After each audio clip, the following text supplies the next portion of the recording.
Pag-usapan natin ngayon ang susunod. Punta tayo sa pang-apat. The law of compensation. So, isa sa batas ng universe na kung may ginawa kang mabuti, may kabayaran talaga yan. May kabayaran talaga yan. Kahit hindi yung tinulungan mo ang magbabayad. Example, nagkuhan siya, tumakas. Magkuhan talaga, ayaw talaga magbayad kasi nagpapalusot. At Diyos ang magbabayad siya sa ibang paraan. Okay? Palaging nandyan ang law of compensation. So, basta may ginawa ka. So, paano ito i-apply dito sa negosyo? Magbigay ka lang ng value. Huwag mo mabuli ng pera. Huwag kang magbenta para magkapera. Magbenta ka para tumulong. Kasi habang tumutulong ka, papasok lang ang pera. Kasi palaging may compensation sa lahat ng ginagawa ko. Okay? Bakit ako nandito? Tumutulong. Kahit wala akong sweldo dito. Kasi alam ko, i-bless naman ako ng Diyos sa mga ginagawa ko. Okay? Tulad sa handouts. Ang pinapagawa ko lang sa inyo dito, yung printing, di ba? Pero yung laman, libre-libre. Pero ang ideas naman yan, mayroong compensation yan sa universe. Okay, so there's always the law of compensation. May law of compensation yan. Kaya lahat ng ginagawa natin palaging may kabayaran yan. Okay, so punta tayo sa the law of gender. Pang-5. Law of gender, may tinatawag na masculine and feminine energies na nag-iisip sa buong mundo. Kaya alam mo yun na may babae at may lalaki.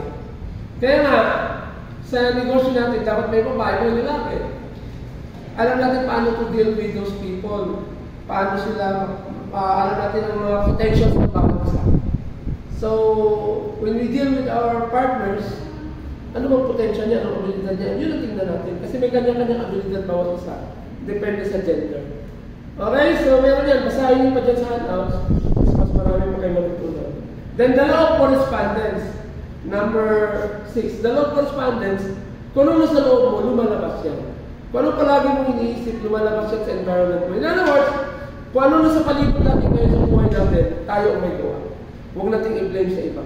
Resulta yan ang pag-isip natin dati, yung mga lumalabas sa bibig natin, yung ating nararamdaman, yung ginagawa natin, epekto yung nangyayari sa atin ngayon.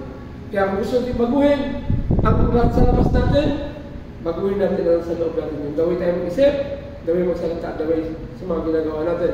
Paano? Learn new things. Mag-learn tayo mga something new. Basta ng mga libro about tagumpay. Sad to say, yung mga libro ng tagumpay, hindi mo makikita sa mga schools, sa mga professors. Wala sa mga library. Inikot ko na ang mga library. Wala. Parang ang purpose ng eskwelahan talaga, mag-produce lang ng mga workers, mag-empleyado. Pero wala namang yumayamang empleyado. Palaging yumayaman, yung may-ari ng kumpanya o institution o yung eskwelahan. Hindi yumayaman ng mga teachers. Ang yumayaman, yung may-ari ng eskwelahan. Okay? So, yan ang sad reality. Wala kang makikita libro na Rich Dad, Poor Dad, The Secrets of the Millionaire Minds, yung Think and Grow Rich doon sa mga schools. Wala kang makikita.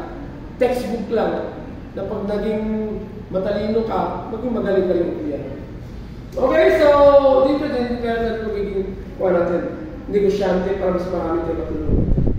Actually, nakakatulong sa mundo. Mga negosyante naman talaga. Makakabili ka ba ng groceries kung wala ng negosyo ng groceries? O, di ba?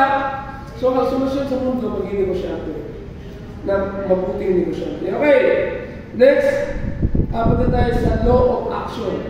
Agad, kaya tayo magplano, maganda yung plano kung walang action, wala rin mangyayari. Ang bridge para makamit ang tagumpay, action. So, the law of action. So, dapat yung action natin inspired.